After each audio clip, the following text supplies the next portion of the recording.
Expression of vector, vector को लिखते कैसे। सो वेक्टर को लिखने के ना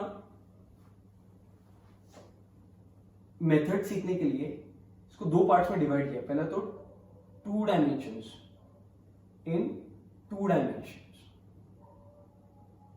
मतलब 2 डायमेंशनल फिगर में कैसे लिखते हैं इसको। 2 डायमेंशनल फिगर मतलब 2 एक्सिस, एक्स एंड वाई, और एक्स और वाई जहां पे इंटरसेक्ट करते हैं इस पॉइंट को हम लोग शायद ओरिजिन के नाम से जानते हैं। और एक्स और वाई दोनों एक दूसरे को परपेंडिकुलर होते हैं। इधर 4 क्वाड्रेंट्स बनते हैं, first, second, third and fourth. Now if we want to write a vector, suppose m is 3,4, अगर आपको ये वेक्टर लिखना है तो आपको इस m को पहले प्लॉट करना पड़ेगा, जो शायद 1 2 3 ऑन x, 1 2 3 4 ऑन y, तो इधर शायद m आएगा। अब वेक्टर को एक्सप्रेस करने के लिए आपको पता रहेगा शायद एक इनिशियल पॉइंट होता है और एक टर्मिनल पॉइंट होता है। वो पॉइंट के लिए अपन हर बार इनिशियल ओरिजिन को मानेंगे और टर्मिनल आपको जहां पे खत्म करना है वो तो दिया ही है, तो इन दोनों को ज्वाइन कर देंगे तो एक वेक्टर बन जाएगा। इस वेक्टर को मैं छोटा m बार बोल रहा हूं, आप इसको कैपिटल O m बार भी बोल सकते हो या फिर स्मॉल m बार भी बोल सकते हो। अब इसको एक्सप्रेस करने के लिए क्या करना पड़ता है आपको, x के अलोंग जो वैल्यू है 3, उसको x वाले कंपोनेंट, x के अलोंग पता है आपको एक यूनिट वेक्टर चलता है जिसको आप i कैप के नाम से जानते हो। तो इधर ये जो i कैप है, ये i कैप किसके अलोंग चल रहा है, x के ना, बट आपको x में 3 बार जाना है, तो एक i लेना पड़ेगा या 2 i लेना पड़ेगा या 3 i लेना पड़ेगा, 3 i लेना पड़ेगा, और क्या प्लस करके आगे जाना पड़ेगा। जो y के अलोंग आपके पास में j कैप है वो भी 1 2 3 और 4, तब 4 बार j लेंगे तो 3i और 4j मिला के ये वाला पॉइंट बनेगा, और इन दोनों को अगर कंबाइन करेंगे तब जाके एक वेक्टर बनेगा। मतलब ये वही हो गया ना linear combination, this is i 2i 3, तो ये पूरा का पूरा 3i, ये j है, इसको 4 बार लिया तो ये 4j हो गया। स्केलर मल्टीपल पढ़ा था, अगर याद होगा तो किसी भी वेक्टर को एक स्केलर से मल्टीप्लाई करते हैं तो उसको बोलते हैं स्केलर मल्टीपल।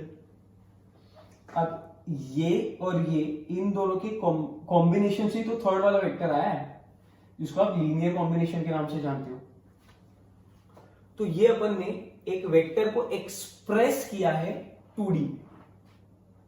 अब आगे चलते हैं और 3D में देखते हैं कैसे एक्सप्रेस करते हैं। इन 3 डायमेंशनल फिगर। अब 3D में अगर इसको एक्सप्रेस करना है तब क्या करेंगे, तो आपको पहले 3 एक्सिस बनाने पड़ेंगे। जैसे 2D में आपने 2 बनाए थे, यहां पे 3 बनाओगे, x y और z। देखो प्रैक्टिकली यहां पे बनाना पॉसिबल नहीं है क्योंकि 2 डायमेंशनल बोर्ड पे मैं 3 डायमेंशनल फिगर नहीं बना पाऊंगा। सो अपन वैसे ही करते हैं जैसे अभी तक आप इमेजिन करते आए हो, ये एक्स एक्सिस, ये वाई एक्सिस, ये ओरिजिन, और यहां से बाहर आता हुआ जेड एक्सिस। और मेरे ख्याल से ना तीनों एक्सिस एक दूसरे को परपेंडिकुलर होते हैं। सर एक्स और वाई तो परपेंडिकुलर दिख रहा है, लेकिन एक्स और जेड नहीं दिख रहा है, ये तो ऑब्ट्यूस एंगल लग रहा है, और ये भी ऑब्ट्यूस एंगल लग रहा है, क्योंकि अपन 3D फिगर 2 डायमेंशनल बोर्ड पे देख रहे हैं। इधर से नीचे इसको पैरेलल मतलब, और x को पैरेलल, इस साइड में भी एक y को पैरेलल और एक z को पैरेलल। ऐसे लाइंस बनाओगे ना तो आपको दिखेगा कि सब 90 डिग्री पे आ रहे हैं। और अब आपको एक 3D फिगर वाली फील आएगी। एक्स जेड आपको बेस दिख रहा है, एक्स वाई आपको ये वाली वॉल दिख रही है, और वाई जेड आपके लेफ्ट साइड वाली वॉल, और शायद तीनों एक्सेस एक दूसरे को परपेंडिकुलर है। जहां पे इंटरसेक्ट करते हैं इस पॉइंट को हम लोग ओरिजिन के नाम से जानते हैं। ओरिजिन के राइट में पॉजिटिव एक्स, लेफ्ट में negative x, above the origin positive y, below the origin negative y. बाहर की साइड आता हुआ पॉजिटिव जेड, अंदर की साइड जाता हुआ नेगेटिव जेड। तो शायद एक्सेस आए रहेंगे समझ में। जैसे इधर 4 क्वाड्रेंट्स होते थे, इधर 8 ऑक्टेंट्स होंगे। अभी 8 ऑक्टेंट्स कैसे होंगे? y x, दो तो आपको दिख ही रहे, और एक ना 2 एक्सेस आने की वजह से शायद 4 क्वाड्रेंट है, first second third and fourth. अब अगर मैं एक थर्ड भी डाल देता हूं, ये ग्रीन वाला, तो अब आपको कितने एक्सेस दिख रहे हैं? 3, x y और z। अगर आप इस ब्लैक के पीछे देखोगे ना तो ही आपको 4 दिखेंगे, 1 2 3 4, और ब्लैक के आगे भी 4 है, 1 2 3 4। तो टोटल मिला के ना 8 ऑक्टेंट्स बनेंगे, 8 ऑक्टेंट्स। इसमें कैसा plus plus minus plus minus minus plus minus का साइन था। इस 8 में साइन कैसा है? Plus plus plus plus minus minus minus minus, plus plus minus minus, plus plus minus minus, plus minus plus minus plus minus plus minus. Total 8 octants के science आ जाएंगे आपके पास। आई hope ये आया रहेगा, याद आ रहा रहेगा समझ में। अब अगर किसी भी पॉइंट को एक्सप्रेस करना है तो पॉइंट को एक्सप्रेस कैसे करोगे? उस पॉइंट को एक्सप्रेस करने के लिए okay, before starting with the point two express it, थोड़ा और इसको समझते हैं। x और y मिलके ना यहां पे एक प्लेन बना रहे हैं। थोड़ी देर पहले आपको प्लेन बताया था, जैसे ये भी एक प्लेन था, मैंने आपको बताया था हर फ्लैट सरफेस को प्लेन बोलते हैं। So this is called as XY plane. जो आपको नीचे की तरफ दिख रहा है, जो इन दोनों एक्सेस ने मिलकर बनाया, इसको बोलते हैं XZ प्लेन। और जो आपको लेफ्ट साइड में दिख रहा है, इसको बोलते हैं YZ प्लेन। सो टोटल यहां पे कितने प्लेन्स हैं? 3। और तीनों प्लेन का एक कॉमन पॉइंट क्या है? ओरिजिन। मैं तो ऐसा भी बोल सकता हूं कि शायद Z axis is perpendicular to XY plane। Z axis जो है वो XY प्लेन को परपेंडिकुलर है। आप इमेजिन करके देखना, आपके सामने वाली वॉल और आपके लेफ्ट साइड में नीचे नीचे जो एज है, जो कॉर्नर वाली लाइन है, धारी जिसको बोलते हैं, वो धारी और ये वाली वॉल एक दूसरे को परपेंडिकुलर 90 डिग्री पे अंदर इंटरसेक्ट करके बाहर जा रही है। तो z axis is perpendicular to XY plane. Similarly आप खुद से बताओ, y axis is perpendicular to XZ plane. And similarly आप आगे का भी खुद से कर सकते हैं। आई होप यहां तक आ रहा है आपको समझ में। अब ना कुछ एग्जांपल देखते हैं और आप मेरे को बताना कि पॉइंट्स कहां पे लाई कर रहे हैं। सपोज मैं अगर आपको एक ऐसा पॉइंट दूं 0,3,0, तो ये पॉइंट कहां पे लाई करेगा? ऑब्वियसली 3 डायमेंशनल पॉइंट दिया है आपको, x, y और z की वैल्यूज हैं। बट देखो इसमें x और z तो 0 है, सिर्फ y का ही वैल्यू 3 है, मतलब ये पर्टिकुलर पॉइंट पे lie on y axis. Similarly अगर मैं आपको कोई पॉइंट दूं 0,0,-5, तो ये कहां लाई करेगा? z axis. Very good. देख, और कुछ लोगों को तो ये भी समझ में आया कि शायद सर ये z के ना नेगेटिव साइड पे लाई करेगा, तो ये वाला बता दो 3,0,0 x एक्सिस। Very good. अब मेरे को ये बता कि अगर ये वाले पॉइंट्स ये होंगे आपको,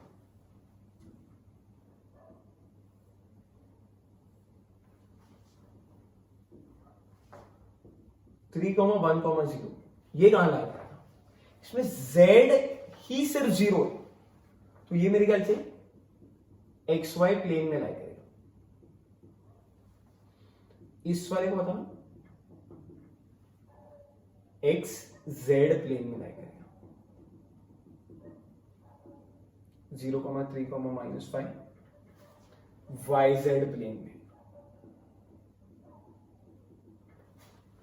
अब मेरे को सोच के बता कि अगर मैं आपको ऐसा एक पॉइंट दे दूं 3,1,2 ये कहां लाई करेगा? XYZ प्लेन में। बट प्रॉब्लम क्या पता है? ऐसा कोई प्लेन होता ही नहीं। प्लेन सिर्फ 2 डायमेंशनल फिगर, जितना अपन देख रहे हैं परपेंडिकुलर एक्सिस लिया है इसके लिए। तो XYZ प्लेन अगर कुछ होता ही नहीं तो ऐसे सारे पॉइंट्स स्पेस में लाई करते हैं। कहां पे लाई करते हैं? स्पेस में। इसको और ज्यादा अगर आपको इमेजिन करना है तो आप देखो, ये पहले वाले ये जो है ना, ये एक्सेस इमेजिन करने के लिए आप अपने घर का बॉटम कॉर्नर इमेजिन करना। बाहर की तरफ आता हुआ Z, आपके सामने जो नीचे की तरफ दिख रहा है वो X, और लेफ्ट साइड में जो ऊपर की तरफ जा रही है एज वो Y। अब आपको सारे पॉइंट दिखेंगे। एक Y एक्सिस पे है, एक Z पे है, एक X पे है। XY प्लेन मतलब ये पीछे वाली वॉल पे है, इस पे कहीं ना कहीं वो पॉइंट है। XZ प्लेन मतलब ये बेस वाले प्लेन में कहीं ना कहीं है। YZ प्लेन मतलब ये बाजू वाले प्लेन में कहीं ना कहीं है। और ये 3,1,2 ओरिजिन नीचे था, तो ये पॉइंट स्पेस, इसको स्पेस बोलते हैं। जहां हम खड़े हैं इसको बोलते हैं स्पेस। इधर किधर तो ये 3,1,2 है। थोड़ा समझने का ट्राई करना। ये सब बातें अगर आई रहेगी समझ में, सो मेरे को बता कुछ और बातें आगे पूछता हूं मैं आपसे बाद में। कुछ और बातें जो आपको डायरेक्टली फॉर्मूले के बेस पे याद रख लेनी है। Distance of P x, y, z, x, y, z, x, y, z, x, y, z, कुछ भी वैल्यूज हो सकती है x, y, z की, इसमें से या इस तरीके की। Distance of P from x axis, P का डिस्टेंस x एक्सिस से होता है √of y square plus z square. Similarly P का y एक्सिस से और z एक्सिस से आप खुद लिखेंगे। Distance of P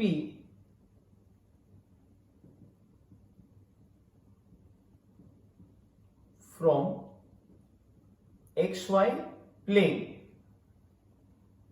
is Z। Similarly आप YZ और XZ के लिए खुद से लिखेंगे। देखो, मैं तो याद रखने के लिए ऐसा ट्रिक रखता हूं कि अगर छोटा नाम है तो बड़ा आंसर है, और बड़ा नाम है तो छोटा सा आंसर है। बाद में आपको समझाया जाएगा। अभी मैं प्रैक्टिकली आपको इमेजिन नहीं कर पाऊंगा, उसके लिए फेस टू फेस सामने होना बहुत जरूरी है। तब तक के लिए खाली ये याद रखने का ट्राई करना। इसके अलावा होता है distance of P from origin. Distance of P from origin मतलब किसका डिस्टेंस? P का डिस्टेंस। कहां से देखना है डिस्टेंस? ओरिजिन से। तो अब ये डिस्टेंस कैसे फाइंड करना है? डिस्टेंस फॉर्मूला से। सेकेंड एक पॉइंट का डिस्टेंस दूसरे पॉइंट से जो है ओरिजिन पे 0,0,0 पे। सो डिस्टेंस फॉर्मूला यूज कर लो, √of x2 - x1 the whole square plus y2 - y1 the whole square plus z2 - z1 the whole square. I hope ये भी आया समझ में। ओके, अभी आपको अगर मैं डिस्टेंस फॉर्मूला भी दूंगा तो आप खुद से बना लेना। डिस्टेंस ऑफ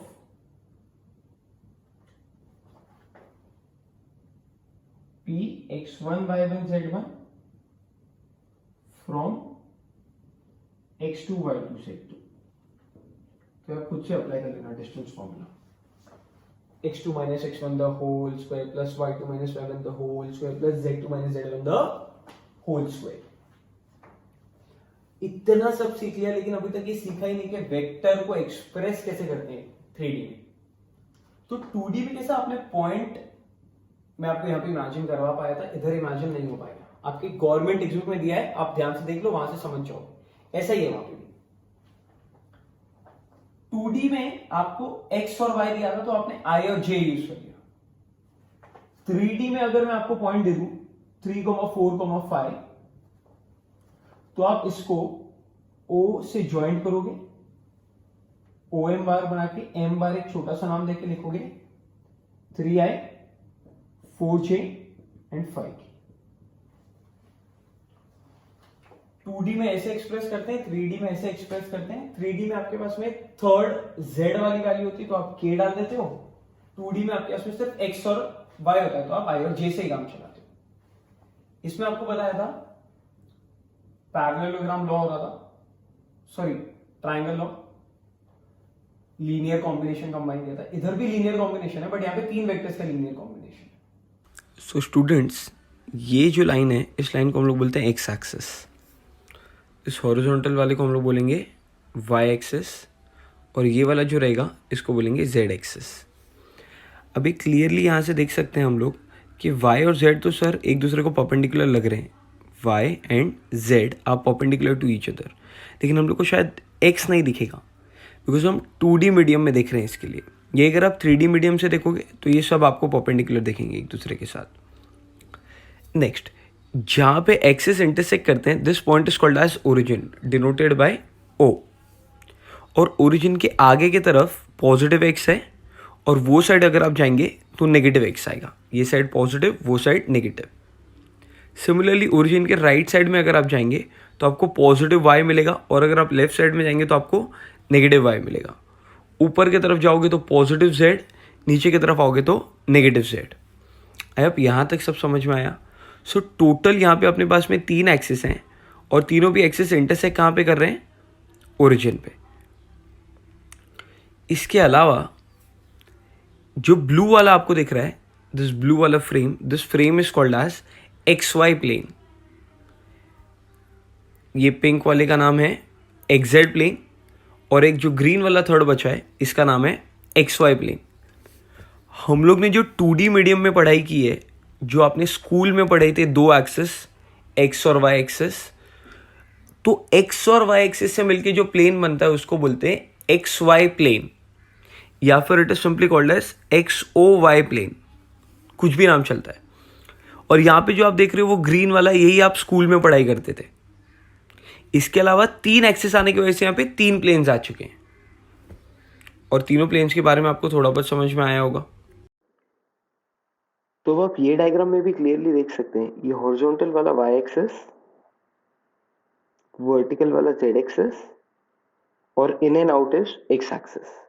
इन तीनों भी एक्सिस इंटरसेक्ट कर रहे हैं ओरिजिन पे. ओरिजिन के राइट साइड पे पॉजिटिव वाई दिख रहा होगा, लेफ्ट साइड पे नेगेटिव वाई है इसलिए वाई डैश है. ओरिजिन के ऊपर पॉजिटिव जेड, नीचे की तरफ नेगेटिव जेड इसलिए जेड डैश. ओरिजिन के बाहर की तरफ पॉजिटिव एक्स, अंदर की तरफ नेगेटिव एक्स इसलिए एक्स डैश. अब ये 1 को देखते हैं. ये 1 जो 3 डायरेक्शन में एरो करके दिए हुए हैं, 1, 2 एंड 3 डायरेक्शन में, दिस रिप्रेजेंट फर्स्ट ऑक्टेंट. जैसा पीछे डिस्कस करके आए, यहाँ पे 8 ऑक्टेंट होते हैं, जिसमें से ये फर्स्ट ऑक्टेंट है. और अपना अपन इसके साइन के बारे में डिस्कस करते हैं. तो ये जो फर्स्ट ऑक्टेंट है, इसमें x तो पॉजिटिव है, y नेगेटिव है, वो पॉजिटिव है, एंड z भी पॉजिटिव है. तो तीनों पॉजिटिव होने की वजह से फर्स्ट ऑक्टेंट में x, y and z, all the 3 values are positive. Moving ahead, second octant को देखते हैं. अब सेकेंड ऑक्टेंट जो है ना, वो पीछे की तरफ है, इस तरफ है शायद. और सेकेंड ऑक्टेंट यहां होने की वजह से x negative, y positive, z positive. So the final answer is x negative, y positive and z positive. Moving ahead to the third octet, जो वहां की तरफ है, ये पीछे ही रहा, इधर थर्ड हल्का सा दिख भी रहा है यहाँ पे. इसमें x is negative, y is negative, but z is positive. So the answer is negative, positive and positive. Fourth, ये बाहर की तरफ है जो फर्स्ट के एग्जैक्ट राइट साइड में आपको दिख रहा है. साइंस आप खुद से भी हेल्प करके बताना थोड़ा. x जो है वो पॉजिटिव है, y जो है वो नेगेटिव है, z जो है वो पॉजिटिव है. So the answer is x is positive, y is negative, but z is positive. ये मैंने आपको 4 ऑक्टेंट के साइंस सिखाए, first, second, third and fourth. अब आप इसको अच्छे से पढ़ो और fifth, sixth, seventh and eight ये सारे ऑक्टेंट के साइंस आप खुद से डिसाइड करो. पॉज करो, समझो, साइंस खुद से फाइंड करो, फिर वीडियो आगे बढ़ाना. आगे आपको नेक्स्ट इमेज में सारे साइंस के साथ में मिलेगा. फर्स्ट के नीचे होता है फिफ्थ ऑक्टेंट, उसके आगे सिक्स्थ ऑक्टेंट, सिक्स्थ के बाजू में सेवेंथ, ये हल्का सा स्लाइड दिख रहा है आपको, और यहाँ पे शायद एट्थ ऑक्टेंट.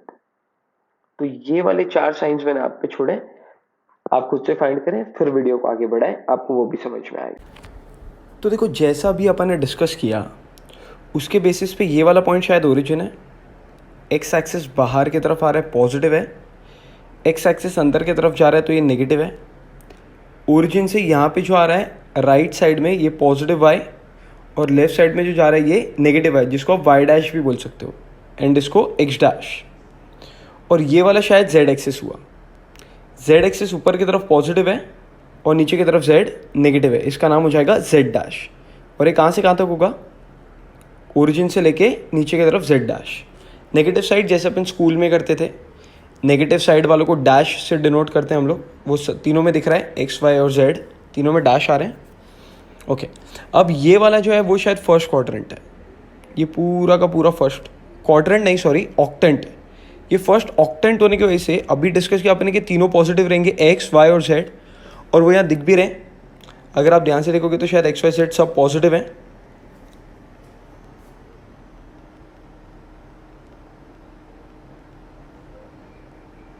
ये देखो, ये एक्स पॉजिटिव, वाई पॉजिटिव और जेड पॉजिटिव.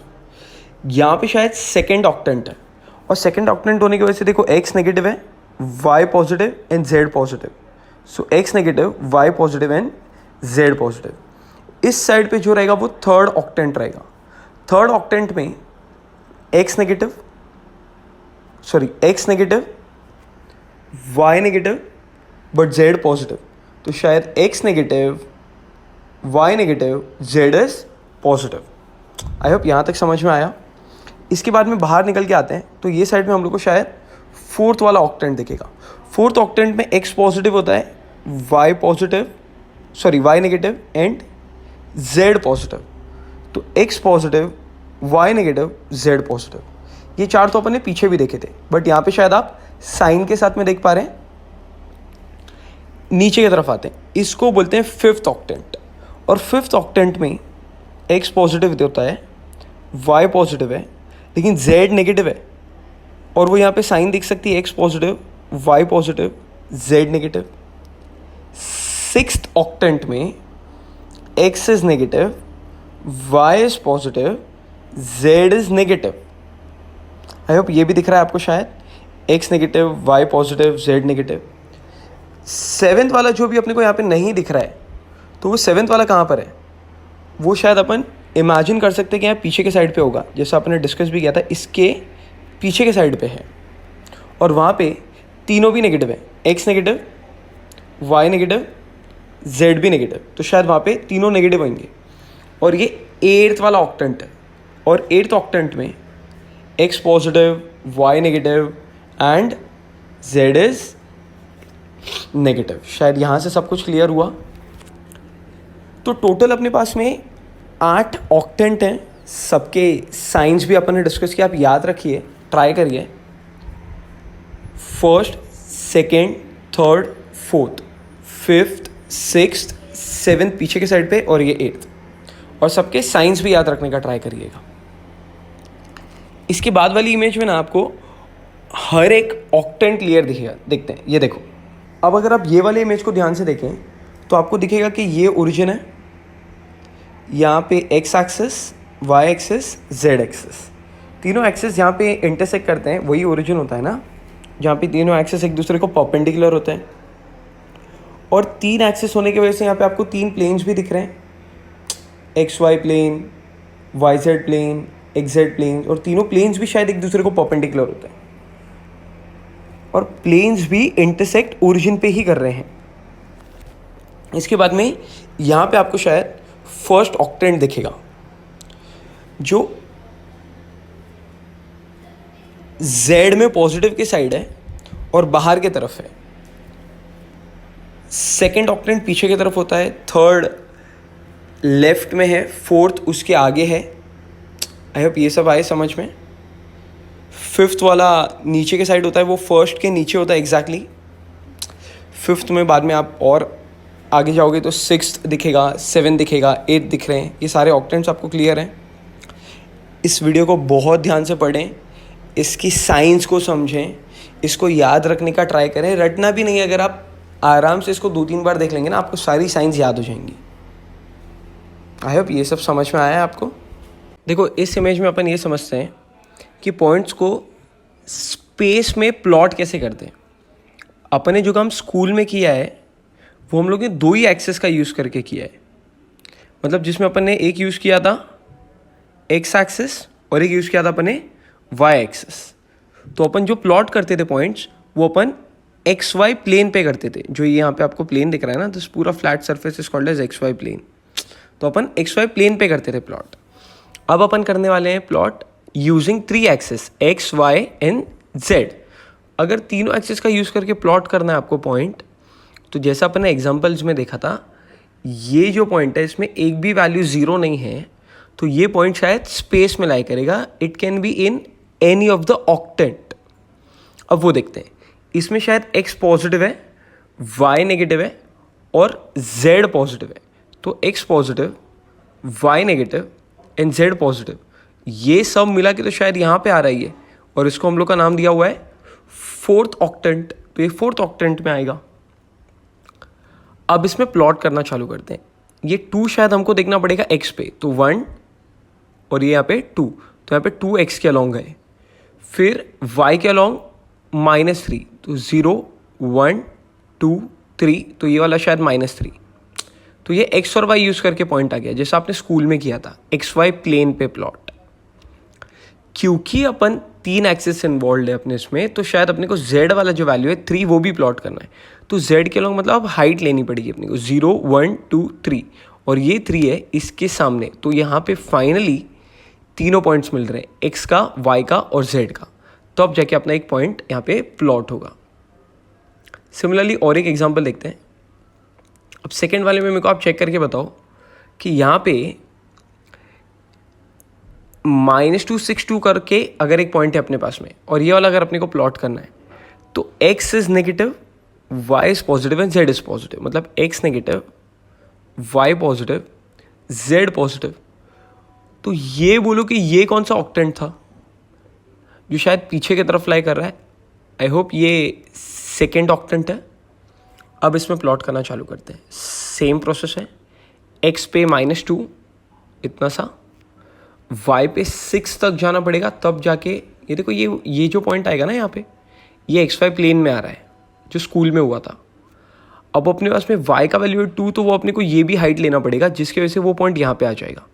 तो ये शायद स्पेस में है in the second octant. Next third वाला एग्जाम्पल देखते हैं। ये बहुत अच्छा एग्जाम्पल है, 140। क्योंकि वन ऑफ द वैल्यू 0 शायद z कोऑर्डिनेट 0 है, तो ये पॉइंट सिर्फ x और y पे ही है। तो ये एक्स वाई प्लेन में लाई करेगा, जिसमें x 1 है पॉजिटिव और y 4 है, और z से कोई लेना देना ही नहीं है। तो शायद ये पॉइंट एक्स वाई प्लेन में लाई कर रहा है। देखो ये फ्लैट सरफेस पे लाई कर रहा है इस पे। आई होप समझ में आया। फोर्थ वाला एग्जाम्पल आप खुद से ट्राई करें। देखो इसी इमेज में एक और एग्जाम्पल लेते हैं और ये देखते हैं कि अब वेक्टर कैसे बनेगा। सो वेक्टर बनने के लिए अपन ने देखा था कि किसी भी पॉइंट का अगर अपने को वेक्टर बनाना है तो अपने को दूसरे पॉइंट से जॉइंट करना पड़ता है, जिसको अपन रेफरेंस पॉइंट बोलते हैं। और अपने केस में शायद अपन हर बार रेफरेंस पॉइंट ओरिजिन को ही लेने वाले हैं। तो ओरिजिन से मैं अगर यहाँ तक एक लाइन जॉइंट कर दूँ और इस पर एरो बना दूँ तो मेरे को एक डायरेक्शन भी मिल जाएगा और मैग्नीट्यूड भी मिल जाएगा। इस पॉइंट का नाम है O और लेट अस से दिस पॉइंट इज M, तो अपने पास में OM बार बनेगा। क्या बनेगा? OM बार। इस OM बार को एक्सप्रेस कैसे करेंगे आप? -2i cap, 6j cap and 2k cap. So देखो ये जो अपने बनाया है आंसर जो अपने लिखा -2i, 6j and 2k, this is also a vector which is the combination of 3 vectors. कौन कौन से 3 वेक्टर्स? -2i यहाँ पे है क्योंकि i is unit along x और -2 टाइम्स है तो वो ये रहा। 6j वो इधर है, j cap is the unit along y, उसको आप 6 से मल्टीप्लाई कर रहे हो तो 6 टाइम्स बड़ा हो गया, इतना बड़ा दिखेगा। और 2k cap, k is along z, तो वो शायद ये रहा। इन तीनों के कॉम्बिनेशन से ना ऐसा स्पेस में एक वेक्टर निकल के आएगा and this vector is also called as linear combination of 3 vectors 1, 2 and 3। अब देखो यहाँ पे ये समझ में आता है लीनियर कॉम्बिनेशन जो अपन ने लास्ट लेक्चर में पढ़ा था, यहाँ से ये समझ में आता है कि ये वाला जो वेक्टर अपन ने बनाया है it is the linear combination no doubt of 3 vectors. But ये जो 3 वेक्टर्स जिसका ये कॉम्बिनेशन है, ये तीनों वेक्टर्स अब कोप्लेनार नहीं है, फिर भी ये जो वेक्टर है ये लीनियर कॉम्बिनेशन है। सो जब 3 वेक्टर्स मिलके 1, 2 एंड 3 3 वेक्टर्स मिलके एक नया वेक्टर बनाते हैं तो ज़रूरी नहीं है कि ये तीनों वेक्टर्स को कोप्लेनार होना पड़ेगा। अगर ये 3 कोप्लेनार नहीं भी है तो भी एक वेक्टर बन जाएगा, जैसा कि ये एग्जांपल में देख सकते हैं।